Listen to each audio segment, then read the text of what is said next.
Seaburgh is a small town by the sea on the east coast of England. This part of England is called East Anglia. I went to Seaburgh for a holiday in 1919 with my friend Henry Long. There were few visitors in Seaburgh that year. There was only one other visitor in our hotel. His name was Paxton. Paxton was a tall, thin young man. He looked worried and unhappy. One evening, when Henry and I were sitting in the hotel lounge, Paxton came up to us. "Excuse me," said Paxton. "I must speak to somebody. Something strange has happened to me. I'd like to talk to someone about it. May I talk to you?" "Of course," I said. "Please sit down and tell us about it." "A few days ago," Paxton said, "I went for a walk to Freston. Freston is a village about 5 miles from here. I took my camera with me. The church at Freston has an unusual door. I wanted to photograph it. There are 3 wooden crowns on the door. The village priest came out of the church. I asked him about the 3 crowns on the door. The priest told me a strange story. Many years ago," said Paxton, "Anglia was a kingdom. The last king of Anglia died over 1,000 years ago. When he died, his 3 crowns disappeared. The people believed that the crowns were magic. They believed that the crowns were buried in different places. The crowns guarded the coast against enemies from across the sea. About 300 years ago, one of the crowns was found. It was secretly sold. No one knows what happened to it after that." "What about the other 2 crowns?" asked Henry. "The second crown was washed into the sea. It was never found again." "What about the 3rd crown?" I asked Paxton. "Was it ever found?" "I'll tell you about that," answered Paxton. "There was a family here called Ager. The people believed that the Agers were guardians of the 3rd crown. The last Ager died a year ago, in 1918. He had no children. I found his grave in the churchyard. I wrote down what was written on the gravestone. William Ager died the 21st of December 1918, aged 28 years. Later, I went to the bookshop in Freston. By chance, I found an old book dated 1740. Inside it were some lines of poetry. "Nathaniel Ager is my name. I own the hill above the sand. All Ager's duty is the same, to guard the crown that guards the land. When I am dead and in my grave, and all my bones are rotten, my sons shall keep my name alive. It shall not be forgotten." The picture sequence from the cinema has finished. You can look at it once more if you want. I bought the book and walked back towards Seaburgh. I found the house where William Ager had lived. The house is halfway between Freston and Seaburgh. Above the house is a small hill. There is a circle of trees on top. I knew that this was the place. "The place for what?" I asked. Henry and I were becoming tired of this long story. "The place where the crown was buried," said Paxton. "And did you find this crown?" I asked in a tired voice. Paxton's answer surprised us both. "I have it in my room," he said. "Come and see it, then you'll believe me." Henry and I did not believe him. We thought that Paxton was not telling the truth. But we stood up and followed him. Paxton led us to his room. He opened a suitcase. Inside the suitcase was something wrapped in newspapers. He unwrapped the newspapers. There was a crown. The crown was made of silver. It was a circle of metal with 4 jewels. I put out my hand to touch it. Don't touch it!" Paxton cried, and held the crown away from us. "Why not?" I asked in surprise. "We won't take it from you." "I'm sorry," said Paxton. "It's because—" He looked round the room in a strange way. "Since I took the crown, I haven't been alone." "You haven't been alone?" Henry said. "What do you mean?" Then Paxton told us more of his story. "After I'd been to Aga's house, I came back here. I got a spade and a lantern. When it was dark, I went back to the hill above the house. I started to dig a hole at the top of the hill, in the centre of the circle of trees. As I was digging," Paxton went on, "I was sure someone was watching me.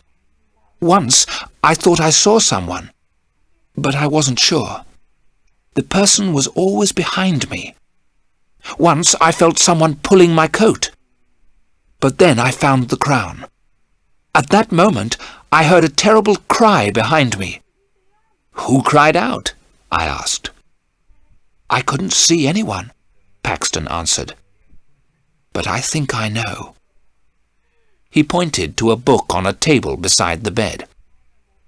"Every time I come back to my room, the old book is open." I looked at the table. The old book was open at the first page. I saw the name, William Aga, 1890. "So you think that William Aga is following you?" I said. "But William Aga is dead." "It's the ghost of William Aga," said Paxton. "He won't leave me alone. He wants the crown, but he isn't strong enough to take it from me." "And what will you do with the crown?" I asked. "I'm going to put it back," said Paxton. "If you put it back, will William Aga's ghost leave you alone?" I asked. "I don't know," said Paxton, "but I must try." I saw that Paxton was very, very frightened. "Then we shall help you put it back tonight," I said. As I spoke, a shadow moved in the room. Paxton saw it and looked terrified.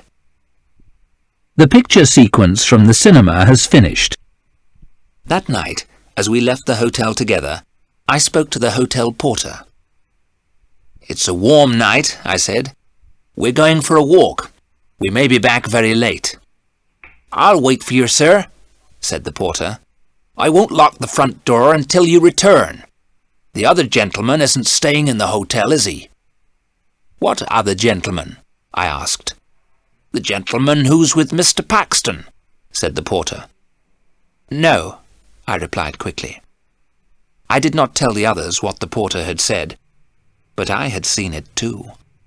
When the three of us were together, I thought I saw another person in the room with us. It took us half an hour to walk to William Aga's house. The road went along beside the beach. The beach was a lonely place at night. We saw the hill above the beach. The sea was calm. The moon was shining behind the trees on the hill. We climbed to the top of the hill. We had forgotten to bring a spade. Paxton did not care. He began to dig with his hands. As soon as he had dug the hole, Paxton put the crown in it. He covered the crown with earth. "It's back," he said in a loud voice. "Will you leave me in peace now, William Aga?" We heard nothing, but Paxton turned to us and said, "William Aga says never." We took Paxton back to the hotel. He walked in silence, looking down at the ground. "Don't worry," I said. "Everything will be all right tomorrow. We'll put you on a train to London. As soon as you're on the train, you'll forget all about this." "He'll never let me go," Paxton said. The picture sequence from the cinema has finished. You can look at it once more if you want. The next morning, Henry knocked on my door before 7 o'clock. "Let's go and have breakfast," he said. "Then we'll take Paxton to the railway station." I got dressed and went downstairs. Henry was waiting for me. "Have you seen Paxton?" I asked Henry. "He's not in his room," he said. "I thought he was with you." We went quickly to the porter. "Have you seen Mr. Paxton this morning?" I asked. "Yes, sir," said the porter. "He went out a couple of minutes ago. In fact, I thought he was with you, sir." "With me?" I asked in surprise. "Yes, sir," the porter said. "I thought you were outside the hotel, calling for him. It looked like you, sir. But I was reading the paper. Something strange happened at Freston yesterday." "What happened?" I asked. "A grave was opened at the church," the porter said. "The bodies disappeared." "Whose grave was opened?" I asked. "A man who used to live here," the porter replied. "A strange man called William Ager." Henry and I ran outside. Paxton was on the beach. He was walking quickly and waving to someone. We could not see who he was waving to. There was a thick mist coming from the sea. As we ran after Paxton, the mist became thicker.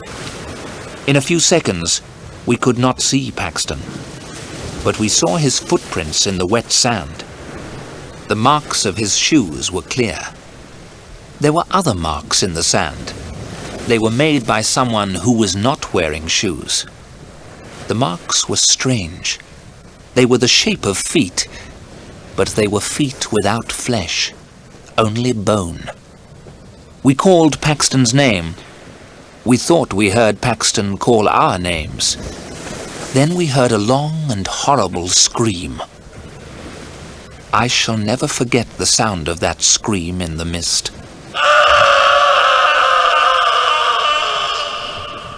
We stopped. We were afraid. We did not want to meet the creature that Paxton had met. We both knew that Paxton was dead. We walked forward slowly. A few yards away, we found Paxton's body. His mouth was full of sand and stones. His neck was broken. We heard a strange laugh in the mist. It was not the laugh of a living man. Henry and I were terribly afraid.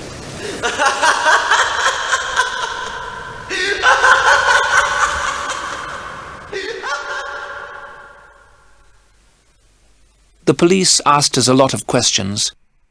They never found out who murdered poor Mr. Paxton. Henry and I did not tell the police what we knew. They would not have believed us. Henry and I did not go back to look for the crown of Anglia. The crown is safe.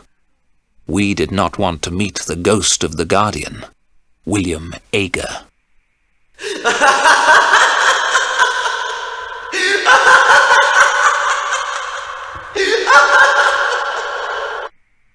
The picture sequence from the cinema has finished.